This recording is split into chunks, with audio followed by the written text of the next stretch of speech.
Most people don't stay poor because they don't make money.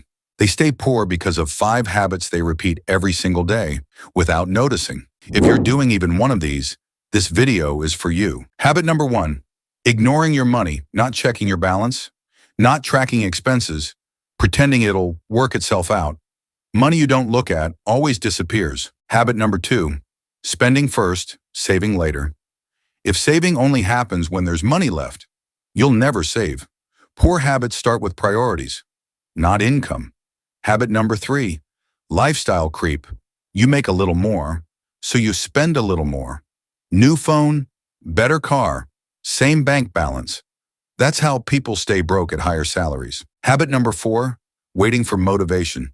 You don't need motivation to manage money. You need systems. Motivation fades. Habits don't. Habit number 5, thinking small expenses don't matter. They matter the most. Coffee, subscriptions, random spending. That's where your money quietly dies. Now here's the good part. You don't need to fix everything today. Break one habit, just one. Track your money, save before spending, delay upgrades, build a simple system, respect small dollars. That's how people stop being poor. Not overnight, but permanently. If this hit a little too close, good, that means it's working.